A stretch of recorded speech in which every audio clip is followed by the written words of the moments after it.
It's the TEH Podcast, episode number 248, with Leo Notenboom of AskLeo.com and Gary Rosenzweig of MacMost.com. This week, Epic versus Apple. AI brings voices back from the dead. The mess of RealID and tech tariffs. Gary, I want to charge you 30% for doing this podcast. Well, you would only be able to do that if I made more than $1 million. because that's, you're of course referring to Apple's fee for people making in-app purchases and stuff through the App Store. The fee for the privilege of using the App Store. Yeah.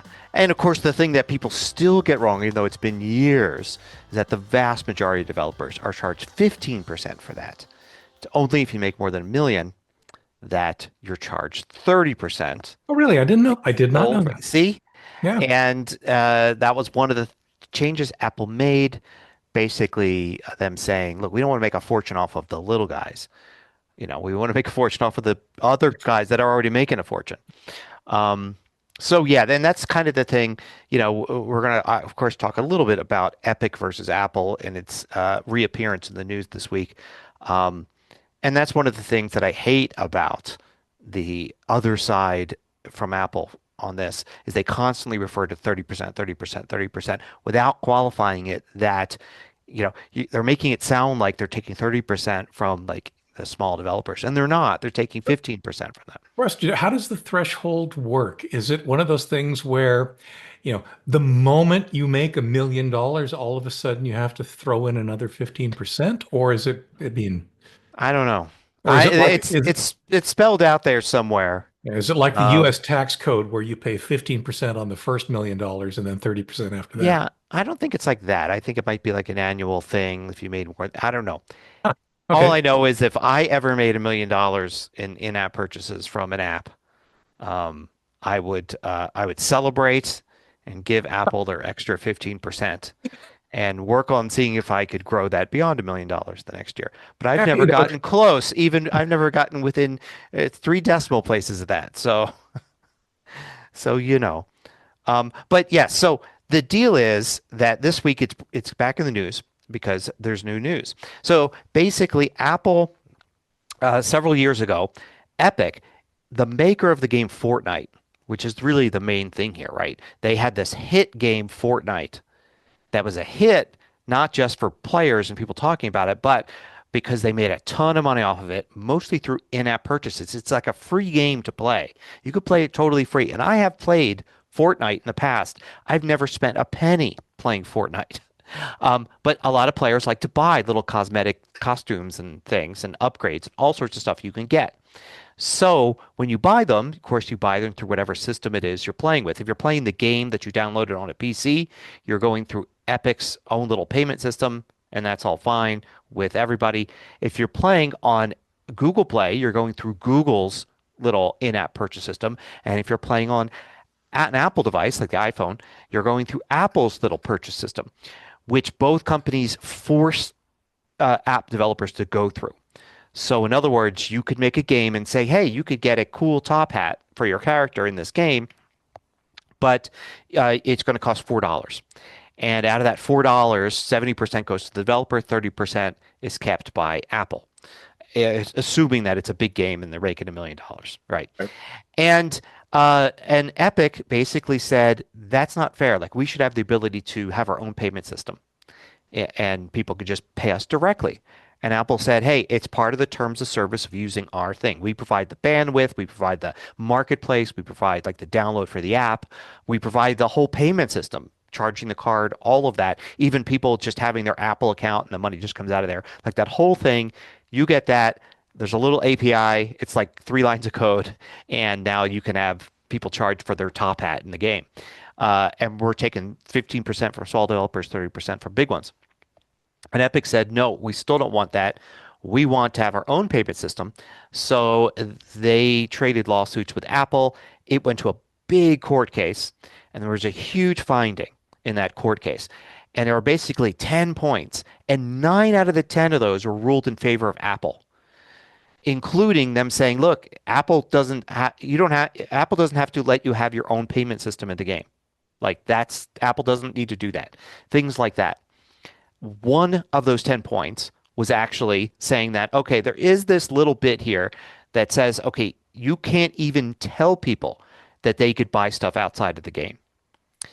Like, because the idea is, well, it's a system, you log into your account. So if you were to go to like Epic's site or like the PC version of the game, buy Right. the top hat, you Right. should be able to log into your account on the iPhone and then see the top hat. Right. And you can, and you always could, except that in the iPhone version of the game, Apple prohibited you from saying you could. Like you couldn't link to it and say, hey, go to our website, buy the top hat Right. from us. And then come back. Yep. Yeah, so they didn't allow that, and that part of it violated a California law. And so the ruling was 9 in favor of Apple, 1 in favor of Epic, saying, yeah, they do have to let you have a link. Like you should be able to say, here's a link to buy the top hat. And then that goes to a web page, like that, nothing in the game, whatever. So Epic wasn't pleased with the whole thing, but also on top of that, Apple they claimed Apple was not following the spirit of that. Like Apple said, you still couldn't put a link in the game.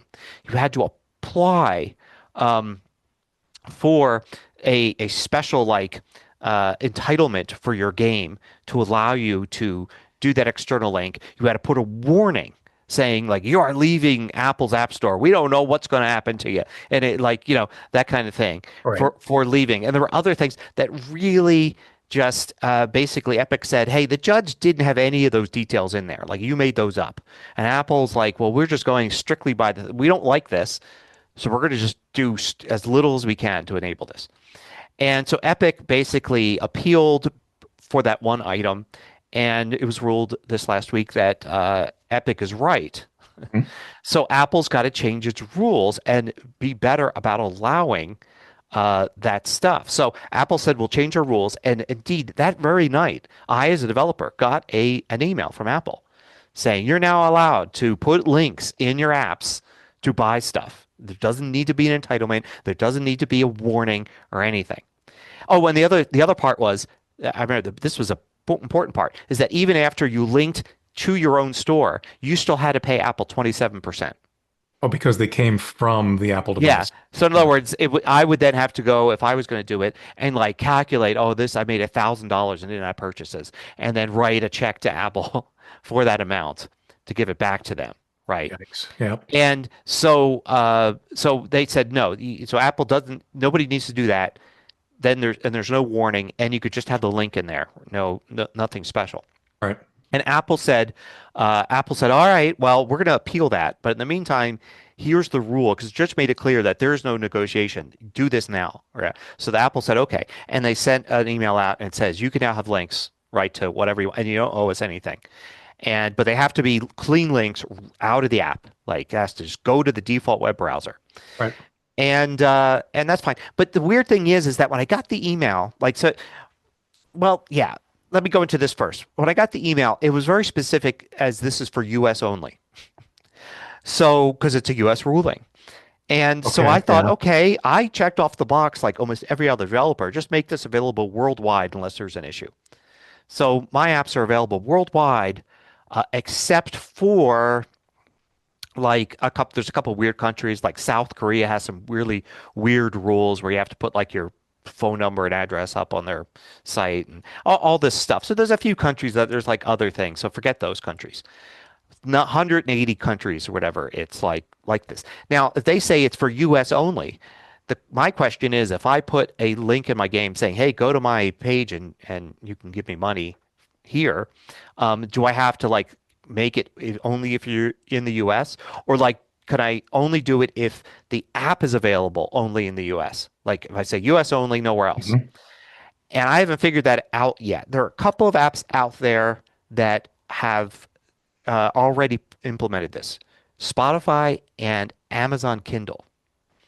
Of course. And Yeah. and it's like I don't really even know how to figure out like I mean, there's special rules in the EU, so you'd probably want to look in a place like Canada or Mexico or something, and then figure out like what happens there. I would imagine it would be easy for companies like Amazon to have, and maybe even Spotify because of licensing, to have completely different apps in different stores. Yes. Like here's the US app, and that's what you see in the US. There's an actual Canadian app that's a different app. And that one's like Canada, UK, Australia, or something. You know, maybe that's one thing, or maybe that's what you have to do. I don't know. I don't really have good clarification on that. I don't really have any good way to find out. And so it's interesting. Also, it's only iOS and iPadOS. The only app that I've ever run into this issue with, that's not true actually. It's happened twice for a very similar kind of thing. Recently, my app, my ClipTools app, my clipboard manager for Mac, I had a list of links in there. You could go down to the bottom. There's a little menu, and it says like the most recent MacMost video, the MacMost newsletter, a couple things like that. Quick links. Hey, I might as well just plug my own stuff. And it had in there, support this app at Patreon. And I linked to the Patreon for MacMost, which says that it supports MacMost and ClipTools. The first like 3 times, the first 3 versions of ClipTools, that went right through, no problem. And then somebody noticed it was there and said, you can't have a link asking for money outside of the App Store. Like if you want people to contribute, you need to do it as an in-app purchase. So exactly what this whole thing is about, right? Okay. So the question is, you would think a link now is exactly what is allowed, except they're very specific. iOS, iPadOS. My app is macOS. So nothing's changed on the Mac. Yeah, so I have a feeling that if I resubmitted just with that link there, that they would say, no, the rule's still in place for macOS. Or maybe not, because it may be that they don't want to say either way for macOS. But if you're going to force the issue, they don't want to invite any other lawsuits. So it could be the kind of thing where like they're reserving the right to refuse it later, but right now they'll just let it through without saying anything, like pretending they didn't notice. So I don't know whether or not I'll do that. But that's another interesting thing about it. This, by the way, does not really change anything about getting Fortnite in the App Store again, because it's been banned. So Apple's terms of service were, all these things, and Epic fought against them and then ultimately challenged them by putting in buttons to buy stuff directly from Epic, directly violating Apple's rules. I think they even made a big stink about the fact that they were going to do it, and then they did it. And then Apple turned around and said, you violated our rules, and we're going to enact the part of the rules that say, you knowingly violated our rules. Your company is now banned. And the judge in the initial ruling ruled that stands. Like they violated the contract. Apple can keep the ban as long, if they want. So even if Epic says, oh, we're fine with the way things are now, we'll have a link, doesn't mean that it's coming back in the App Store, because Apple banned the developer and probably doesn't want to turn that around. Now, a way to get around that's been suggested is that when Apple started with the EU thing where you could have your own little app store, but only in the EU, Epic put Fortnite back into their own store and submitted their own store to the App Store for the EU, and basically went that whole route. And the way they did that is they incorporated it in Sweden. So there's Epic and there's Epic Sweden. And Epic Sweden is what has the Epic App Store in the EU with Fortnite in it. So they're suggesting that perhaps Epic Sweden also resubmits Fortnite as another app worldwide. Mm-hmm. And the rumor is that Apple's has said that would be okay. So, but for US users right now who want Fortnite, where are they getting it from? They're just not playing it on the iPhone. They're playing it on their PC. They're playing it on their Xbox. Okay. Yeah. So they're just not. It was like it was a hot mobile game until this happened, and then it went back to just being a hot like Xbox. I don't know if it's on other consoles too. I know people are playing the Xbox PC game that you could play as well. Okay. And yeah. So anyway, that kind of sums that up. It's kind of like it's all legal stuff, and it's silly because on the one hand, I think it's silly that Epic was like, they don't want to give Apple the 30%, and that does seem like a lot. But on the other hand, the idea that Apple should just be like, you could do whatever you want, and Apple gets nothing. Because if Apple said you could just have your own store, then the outcome may eventually be after several years that everybody has their own store, or more likely third-party stores. You know how like on websites now, Stripe is the king, right? Right. Yeah, You can yeah. install Stripe so easily.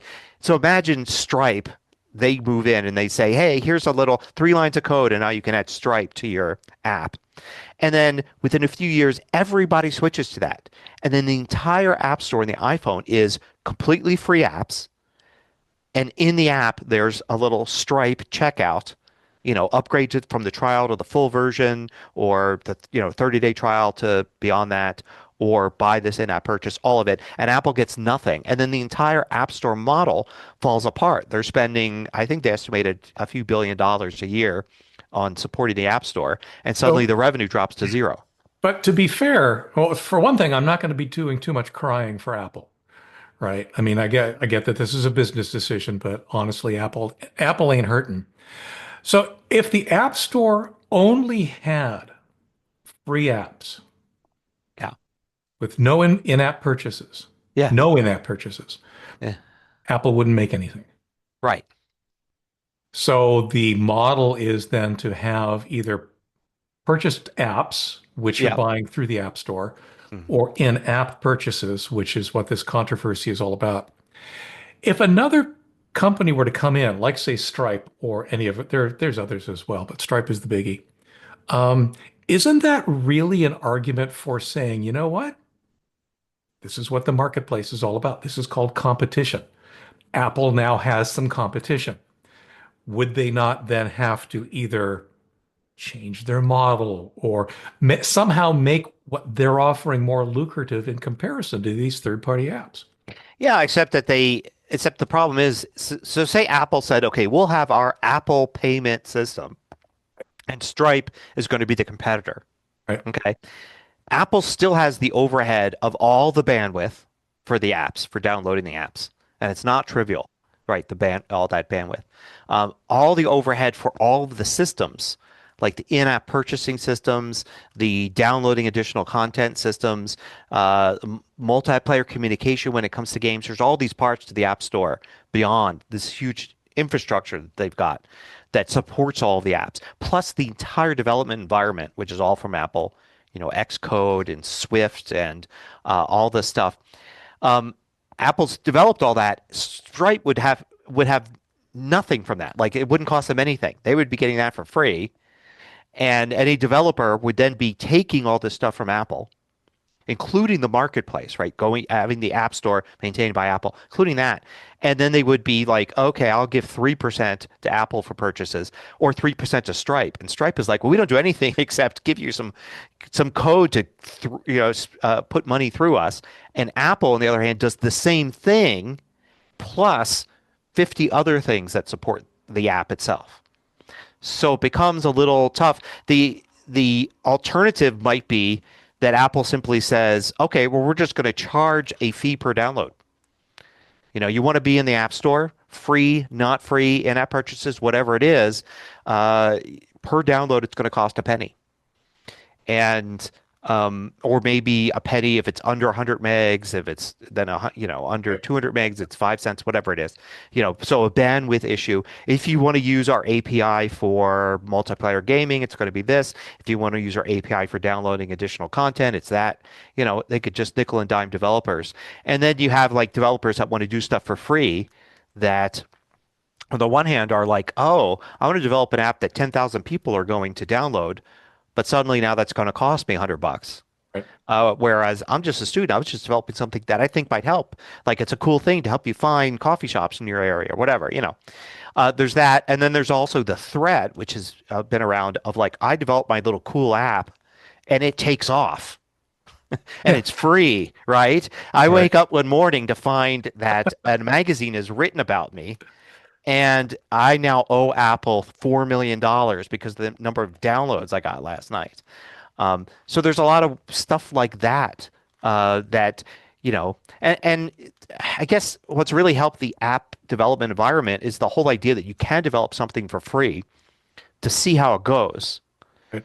and then go beyond that. Like so many apps were like first version was free and it really took off. Let's develop version 2, these new features, but we're going to charge for this one. Or let's add new features and have them as in-app purchases. But you can kind of dip your toe in the water and say, let's try this. Let's develop this app idea I've got. Whether you're an individual developer or like a couple people inside of a company that convinces their boss to like, hey, this would be like a useful thing we could develop in the company here. Um, Having all this stuff where there has to be a budget up front because Apple's charging you for all of the stuff. That's going to be it's going to make it a harder sell. Yeah, I was going to say Um, it'll basically put the whole free app market out of business. right, and there's Um, a lot of great free apps. There's a ton of great oh ones. yeah, yeah, there I are. love the free mod. I mean, that's what I did with ClipTools. ClipTools is totally free. Um, all the ideas I've got for apps and things now, I think free would be the way to go. Even games, like I'd love to get back into making games, but I imagine if I would do it now, my initial thinking would be to whatever game I make, just make it totally free. If it does, if it doesn't do well, or if it does okay, then I wouldn't have made any money through in-app purchases or anything anyway. But at least I'm not sitting there thinking, wow, I wonder if the game would have been successful if I didn't charge $3 for it. Right, right. And then if it is hugely successful, then I could be like, great.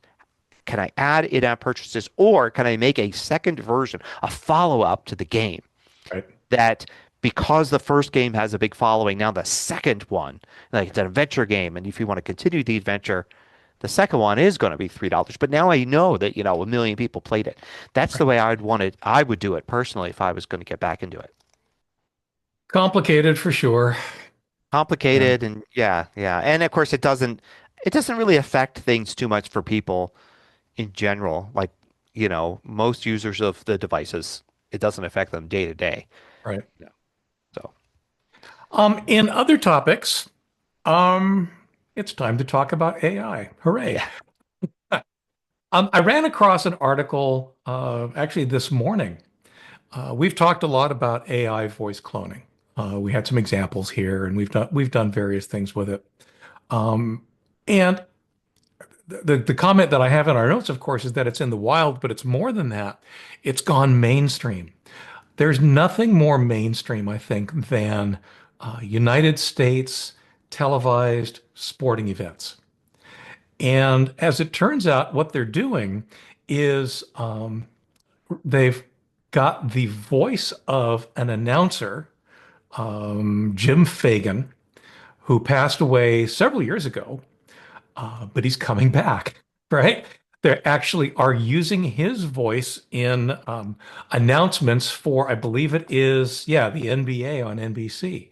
And I just thought that that was fascinating that you can now hear, and I did this, there's an example clip in the Verge article that I linked to in the show notes where you get to hear him, and absolutely, you would not know that this was not the real person if you did not realize it. I think that there is indeed a future for that because not necessarily that NBA announcers are that necessarily vocally recognizable. Although I'll admit that's not a pool I play in. I don't watch a lot of NBA basketball on TV. But the classic one that came to mind is James Earl Jones, the voice of Darth Vader.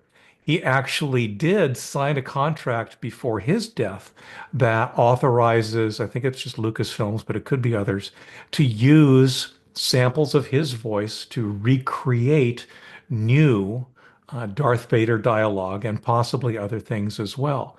That's a recognizable voice. And while there definitely are people that can do similar versions or imitations of the voice for various reasons, there's just nothing quite like James Earl Jones. So it's interesting to see exactly where this is headed and to see it hit the mainstream already in this situation. I just thought was pretty interesting. Oh yeah, definitely. Voice cloning is really interesting. I was actually playing a lot this week with voices. I have cloned my voice to 11 Labs and played around with that. I was doing the opposite this week using a variety of AI tools that actually take my voice and then make them another voice. Oh, So in other okay. Yeah. words, I record a video and I press a button and my voice is now another voice. And I Is was Earl doing, Jones. yeah, well, yeah, I was just using their sample voices and stuff, Sure. so there's no celebrities there. But I was doing like the idea being that it makes it interesting. I don't have to use any kind of special mic, right, at all, really. But it was matching my voice perfectly. So it wasn't just, it was like transcribing my voice and then having an AI speaker speak it. Mhm. Like my any pauses I had or times I was talking a little faster or slower, they were matched. So the lips were synced perfectly. And then I also tried having another talking head in place of mine. So the interesting thing was, and this was a fun experiment, was I recorded a tutorial, an example tutorial, where it was me talking, so microphone only. I was doing screen capture. Right. I ran it through this software, and I had a talking head at the bottom right-hand corner that was not me. It was an AI talking head Mhm. with a voice to match that AI talking head, so not Mhm. my voice. And it was just all done automatically. So it had the feeling of being the same kind of video that I make. And the Right. content, like if you wanted to go and make an argument of like what's better, really there was no difference. It was Right. somebody else saying the same thing I would have said in the same way. And it was interesting, but I could have done the video instead of a fairly expensive camera, lights everywhere, cluttering up my space. I'm always staring at lights even when I'm not using them. Green screen behind me, Right. pads on the wall for soundproofing. Close the windows even on a hot day because I got to keep the sound out. And a really good microphone pointed at me, and I have to, do everything kind of like, get sound and video working perfectly. Forget all that. Just record the screenshot and use the microphone on my MacBook or whatever to talk while I'm doing it. And then revoice it. And then it gets revoiced Yep. and an image is added. And if it's, I was doing like a woman and it was a female voice and it was perfect.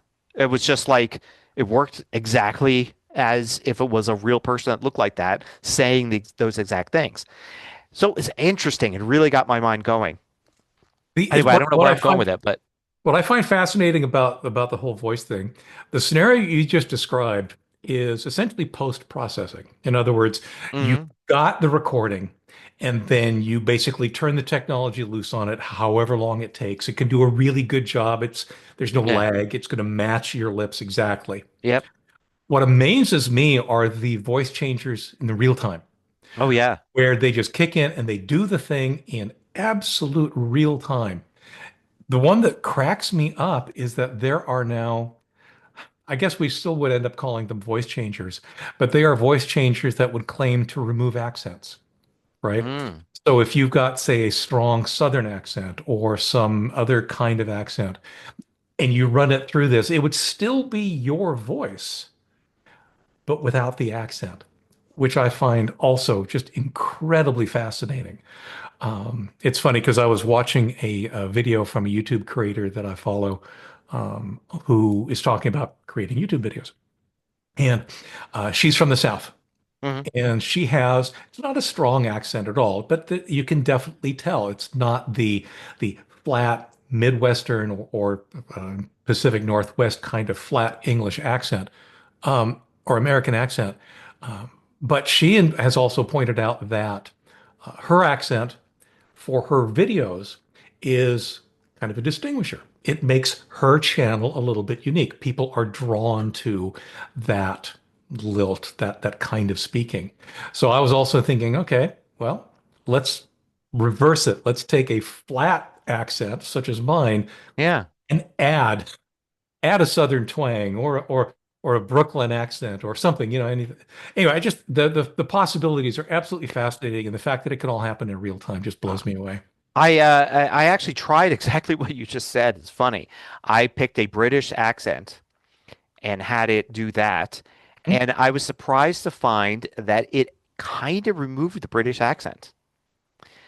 So the voice was definitely the same voice, but Hmm. because it was taking what I said and matching it to me, it like I had to listen to the sample. The sample was a strong British accent. The result was kind of like a really watered down British accent. And when I tried it on just some text, like say this text, strong British accent. So it was because it was taking what I said, and I guess it could only go so far to push it and make it different. But I did like the idea that it did make me sound, not only was the tone of the voice different, but it did change a little bit. And I also came to the conclusion that I've spent years trying to become more like a newscaster, right? Trying to get my ums and ahs Right. out and trying Right. to like not be like, well, this is kind of like if you clicked over here, I want to be professional and say it. Yes. If I wanted to go this route and say create a series of videos where it looked like it was somebody else talking and it was their voice and their image, but it was actually me being the puppeteer by speaking, Sure. I may want to go in reverse and instead of making it feel like AI generated content, really try to make it feel like, no, this is not AI generated content because the way the person talks is very casual. Right. Right.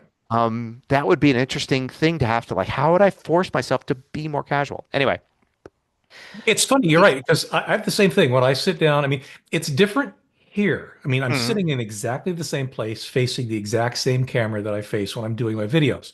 But because it's you and I having a discussion, it's different. But indeed, when I sit down to record a video, I put on, I don't know if you want to call it a facade or a style or yeah. whatever, in terms of both how I look at the camera and how I speak to the camera. That you're right, it would be kind of difficult to not do after Well, as it many videos as I've might done. be important. I don't know. I don't know. I have to experiment more with that. It would be interesting to do an A/B test to like do it like my normal voice, but with Right, a woman and a woman's voice, and then do an alternative take of the same content, but think in terms of a character of being right. like oh, just I don't know, somebody explaining this to like somebody else in the room and just talking casually, and then trying to do it that way and seeing if it comes off more natural. The Anyway, only speaking thing, of yeah. okay, go ahead. Yep, go Oh for no, it. I was gonna say, speaking of natural versus or real versus fake. I was trying to do a segue to our next part. It Real failed. ID is the topic, and I think it's what, tomorrow that it supposedly goes Yeah, into tomorrow or effect, or today that you'll be hearing this. Yeah, and it's been 20 years in the making. yeah, What it's funny, I was thinking about it earlier. What problem is it really trying to solve? And the problem that apparently Real ID is trying to solve is simply that, especially in the United States, 50 different states had 50 different ways of determining that you are who you say you are when you apply for a driver's license. That's yeah, basically it. There was no standard, there was no whatever. In some cases, it was enough to be breathing. In other cases, you need to bring a birth certificate and everything in between. So the standard, whatever the rules are for proving you are who you say you are and are authorized to carry this real ID piece of identification, yep, you have to prove a couple of things. You have to have a social security number. I mean, whatever it is. What I find weird about this, and the reason this came up for me just a couple of days ago, is that I had to share my driver's license image with someone, and they said, "Oh, I'm surprised you haven't gotten a real ID." I had real ID for years. I mean, it's in mm. Washington State. It's called an enhanced driver's license. And apparently, what's missing is there's a star that Yeah. You don't so have a star on your. I have no star on my driver's license. Mm-mm. And so that then leads into some of the confusion because technically, my driver's license is not quote unquote real ID, Hmm. but it's good enough. In other Yeah. words, the things that I had to, the hoops that I had to jump through to Hmm. get my enhanced driver's license were sufficient for that then driver's license to be treated as quote unquote real ID. I did not know that. In fact, I learned that only this morning by reading the Verge article that I've got linked to. Um, Interesting. You may need to, like many other people in Washington, then I would assume, lose your ID somehow mysteriously and get a replacement. I don't, Because that's the thing. I don't know if Washington State is actually issuing quote oh, unquote any even real now, ID, huh? right? Are they just doing the enhanced driver's license? And since that's good enough, right? Now, to Yeah, be fair, I'm the paranoid kind, right? yeah. So if I'm going to travel, Mhm. through a border that's going to require real ID, which is typically the airport. Of course, I'm going to have my passport with me. Oh, Right? okay. Of course, I actually have global entry, Hmm. right? Which is an additional number of hoops I have to jump through, which also suffices as federal photo ID that's acceptable for real ID. Um, did you know that there's such a thing as a passport card? Yeah. Yeah, and I actually I think my passport it will be next time it's up for renewal. I can apply for both. You can just get both. That's what I found out was if you're renewing your passport, getting your passport card with the renewal, easy. Right. If you want to get it without a renewal, Right. that's difficult. Yeah. So, yeah. And passport card isn't a passport, right? It doesn't work in all the Yeah. places that a passport would work. For example, if you're traveling overseas, I don't think a passport card is good enough. But on the other hand, if you're just traveling into Canada, maybe Yes. Mexico, then I think it does work. So anyway, again, more confusion. What kind of IDs do we More need? What I'm IDs. Yeah. what I'm concerned about are people showing up at the airport Yeah. tomorrow and whipping out their normal, not enhanced Washington State driver's license, and TSA going, sorry, you had 20 years to get this straightened out. It's too late. What I read in the article Mm. was that it's not like they're going to boot you from your flight. The phrase was, you may end up going through some enhanced screening, Right. which is honestly a terrifying phrase when applied to TSA. Mm. But anyway, it's here. It's confusing.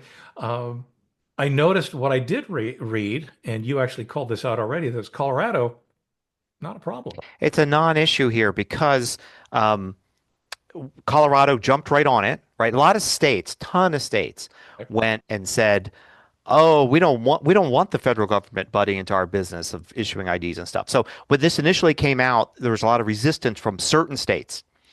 And some states had no resistance. And Colorado was one that had no resistance to it. So it went right to Real ID, Right. and it made the process of getting one basically, oh, next time you renew your driver's license, all our driver's licenses will now just be Real ID from now Are on. they? Yeah. And Okay. we won't have any we already had like, you had to prove who you are. We're not doing anything special beyond what we did before. Good. So that happened in 2012. The longest driver's licenses are for is 10 years. Right. Right. So for almost 3 years now, Colorado has just had nearly 100%. Right. Matter of fact, it's 93%. The other 7% would be like mostly adults that don't have a driver's license for one reason or another, like seniors and Right. they who have stopped driving a long time ago.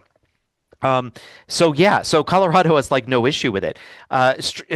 And strangely, there was an issue with Colorado Real IDs early on. It was a weird thing. What I'm worried about with you is, you've got two issues. One is you're at the Seattle Tacoma Airport, Right. where it's all people from Washington, mostly getting on the planes, and the GSA people that are going to be very aware what your driver's licenses look like. Right. And maybe the first 100 people tomorrow might be the test candidates for what happens, but very quickly they're just going to, get the hang of it, whatever they need to do.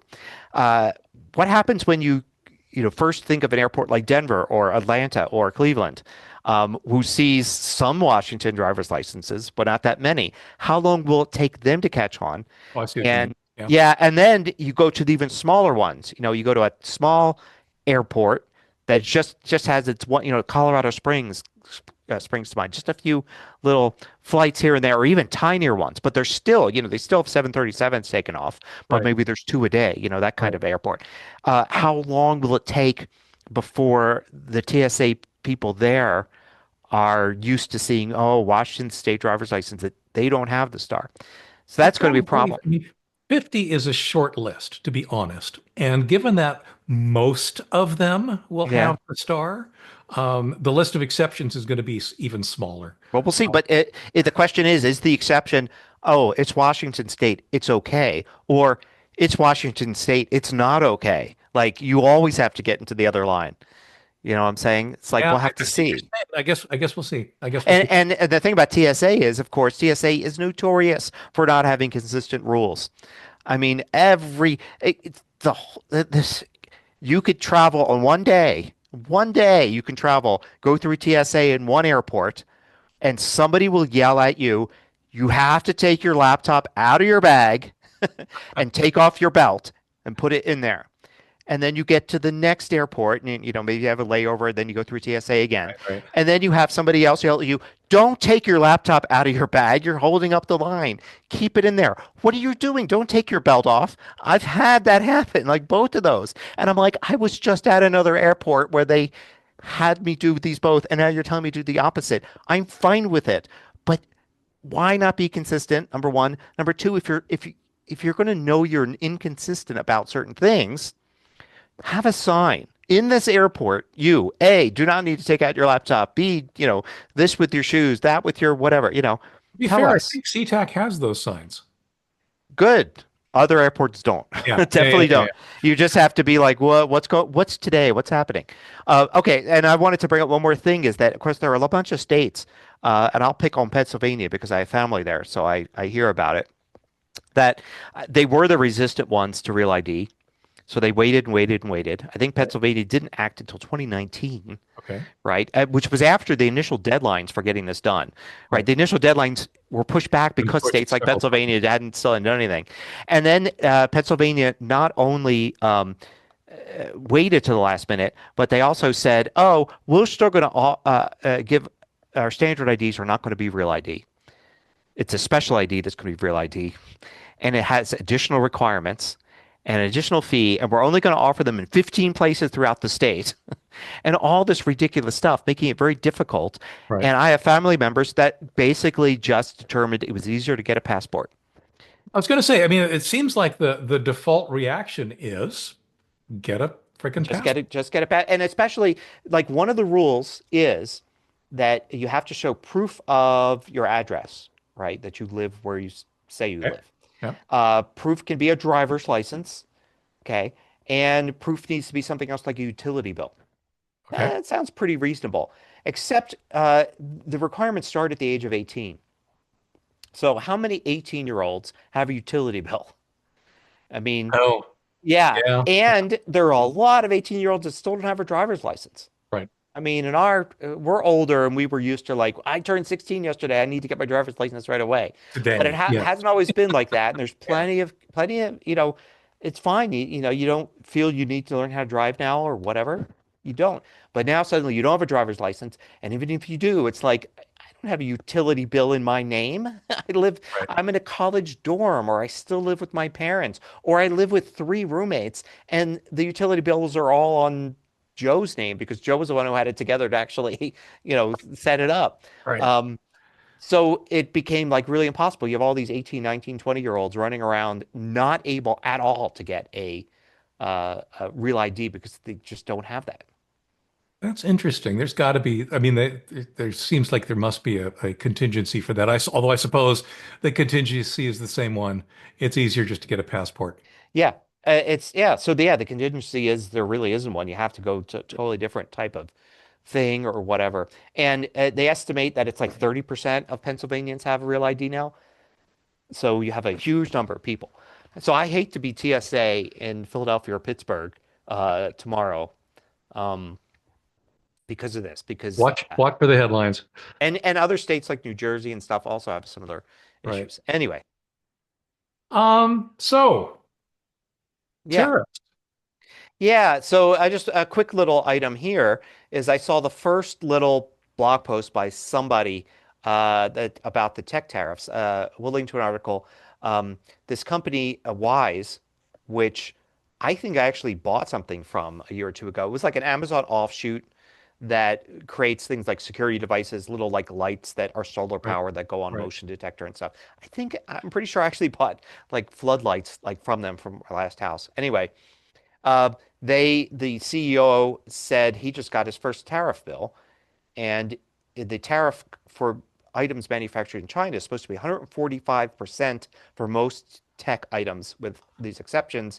His items did not have any exceptions, and sure enough, he got something like a $250,000 bill for $167,000 worth of product. Yep. So, the 100, which is about 145%. The numbers kind of match up. So Yeah, a whole shipment of their stuff now sitting in Amazon warehouses that you could buy on Amazon for these little lights. The company had to pay a ton of money for to get them into the US. They say that they've been working to move their manufacturing from China to Vietnam, but they're Right. still 60 days away from that. They've been apparently trying to do that for a year, Yeah. right? They've been working on this Uh, for some time. It is no small change to pack up your manufacturing and move oh, it yeah. And, anywhere. and he mentions in the article it's something it's obvious as well. It's like moving manufacturing to the US for 0% tariff doesn't work because the different parts Yep. come from other countries as Yep. well. So even if you move the factory here, you still have to import the parts. You would Right. have to actually then go and look at all those parts and then move those factories here. Right. And then some of those parts are made out of parts. So Well, and all of the parts are made out of raw materials, and those yeah, raw materials have to come from somewhere, and it's often not the United States.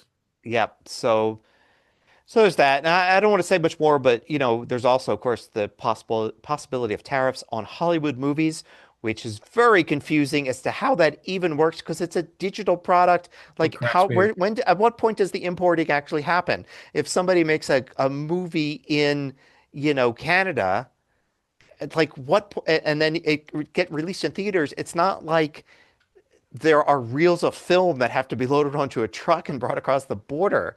It's Yeah. just a digital file that gets updated on servers for theater companies. Yep. It's Um, crazy.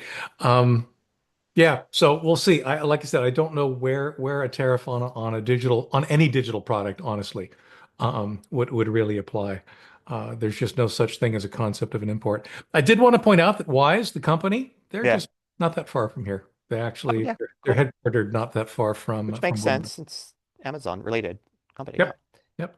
Cool. Another thing I wanted to get on talk about briefly is I was talking to a friend of mine the other day, a friend of the show, I guess, Jay Schaefer, who is an amateur astronomer. Though calling him amateur is really, it doesn't do service to the photos that he posts are incredible. Mhm. I mean, he lives in New Mexico and takes amazing astrophotography photos and posts them online and all of this.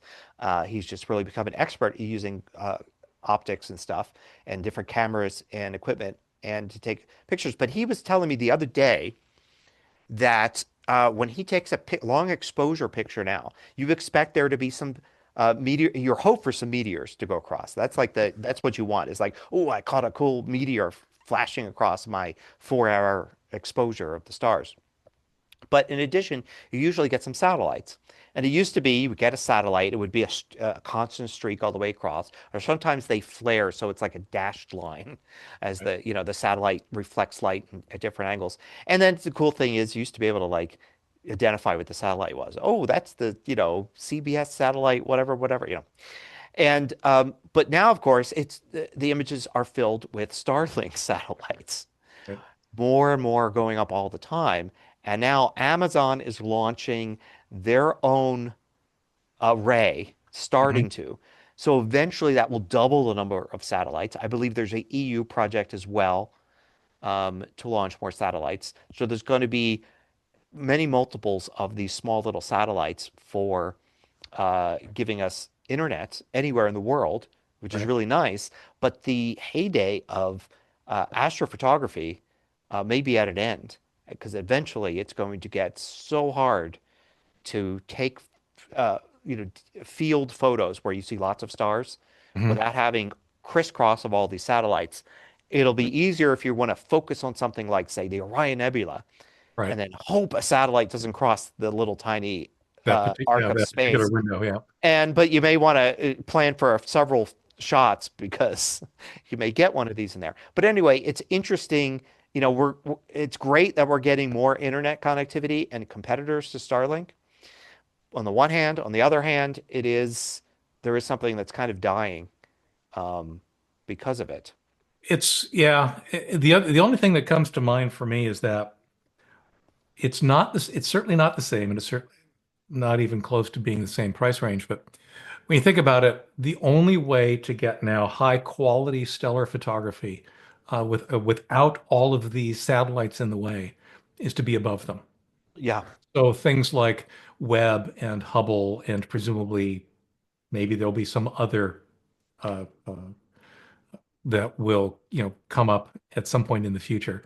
But that seems like about the only approach to it, which is Yeah, in the future. I know it's a shame, and and the funny thing is that it wasn't that long ago where you had to spend a lot of money to take good amateur astrophotography photos. right. And now there are some products that are amazing. For a few $1,000s, you can get these devices that are like telescopes that just take exposure after exposure and do it all automatically and tilt with, the rotation of Right. the Earth, and will layer it all together, and you can all control it from your phone. Of Um, course.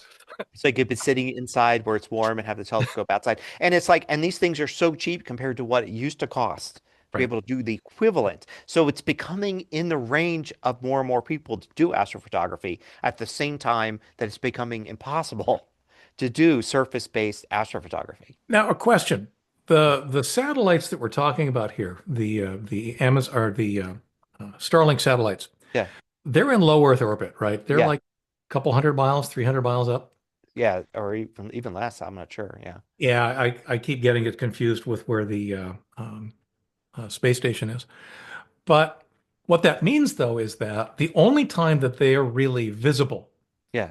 and this is true for any satellite actually, but the only time they're really visible is when the sun is at an appropriate angle just below the horizon, either in the morning or at night.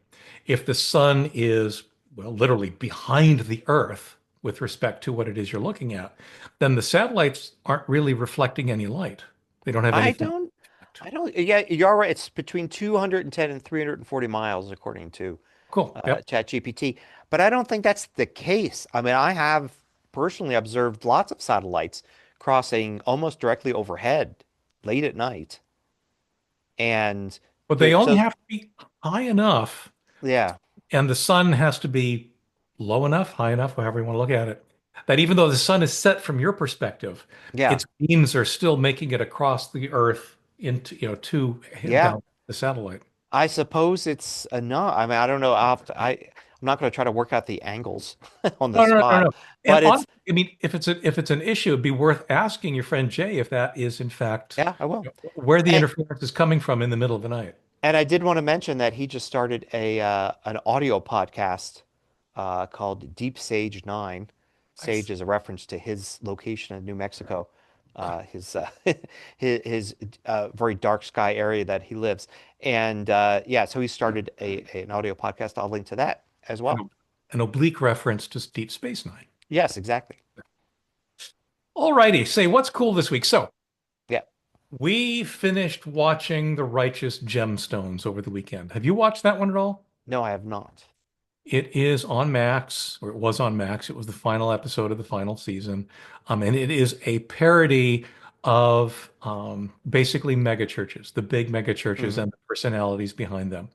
And it's been hilarious. It's been quite the ride. It has John Goodman, Walton Goggins, both are in there.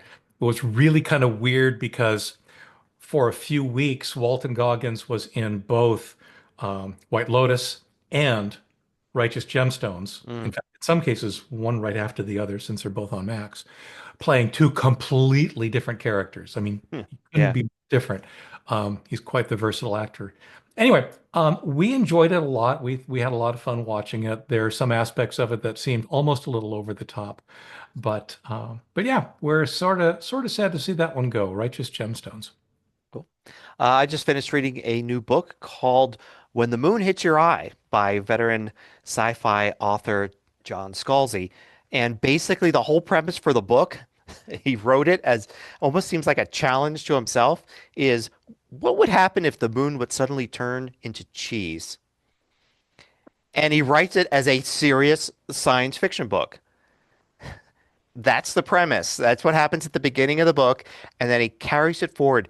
It's an interesting book. It's a series of kind of interconnected short stories. Mostly, it's really about people's reactions and what how it changes people's lives, more than the science fiction of the moon turning to cheese. But that is the overbearing thing is the moon has turned to cheese. So it's really interesting. And when I first read it, I read it why I read it for plot. I wanted to know what happens, right? What happens now that the moon has turned How did that happen? into Yeah. yeah, how and why and all this. But then when it's done, now I find I'm reflecting back on some of the interesting things that people did and said in reaction to that. How the government reacted, how people reacted, how scientists reacted, how normal people, how book writers. I mean, he's got a character that's a book writer, and looking at her career based on now that this has happened. So it's a fascinating, interesting, really different sci-fi book and of course he's a great writer. So it's just so easy to read. You just slip right into this world he's created, and That you one go is through it. bizarre enough that I may just have to pick it up and find out what the heck is going Yep. on. Blatantly self-promoting ourselves. The one I'm going to point folks at this week is the enduring myth of annual subscriptions to Windows. This is an issue that came up with Windows 10 first was released because somebody in Microsoft marketing described it as software as a service. Mhm. And they were referring to things like continual updates, online connectivity, that kind of stuff. But a lot of people took that to mean that not only is it going to be software as a service, but it means we're going to have to start paying for it on a regular basis, like an annual subscription or a monthly subscription or something like that. It's the myth that won't die because it now has come up again with the impending demise of Windows 10 and the the upcoming requirement, if you will, of Windows 11. So anyway, I wanted to talk about that some. It's askleo.com/180253. Cool. And I'll link to a video from late last week. It turns out, I don't know why I didn't realize this before, because it's really obvious that one of the messiest places on people's computers is their contacts app, right? I mean, who maintains that thing, right? And gets rid of old contacts, and it keeps things updated. Nobody does. So I did a video on, how to kind of clean that up, because there's some tools for cleaning up, especially people that end up with duplicates. The Apple Contacts app is interesting because of the interest of being inclusive. You end up with duplicates because you sign into your Google account. Hey, your Google account has contacts. The Contacts app will show them. It'll show your iCloud stuff. Oh, you signed into Yahoo. Let's show your Yahoo ones. So then you find in your Contacts app that you've got like 3 different contacts with the same person, and you're wondering why. And if you don't look carefully, you won't notice that, oh, this one's iCloud, this one's Google, and this one's Yahoo. And that's why I have 3. Heaven forbid one of them have a different phone number than the other. Yeah. So you could merge them, you could link them, which is interesting. And, just generally a video about just kind of cleaning that stuff up. It went over so well, I'm considering doing videos on like cleaning up your calendar, other kinds of things like that. Cool. Alrighty, well, I think that pretty much wraps us up for yet another week. As always, thank you everyone for listening, and we will see you here again real soon. Take care. Bye-bye. Bye. The show notes for this week are at tehpodcast.com/TEH248. If you have a comment or question for us, be sure to leave it on the show notes page. The TEH Podcast is hosted by Leo Notenboom of AskLeo.com and Gary Rosenzweig of MacMost.com, and edited by Connie Delaney. I'm your synthetic announcer, Adam, from 11labs.com. Thanks again for listening, and we'll see you here real soon.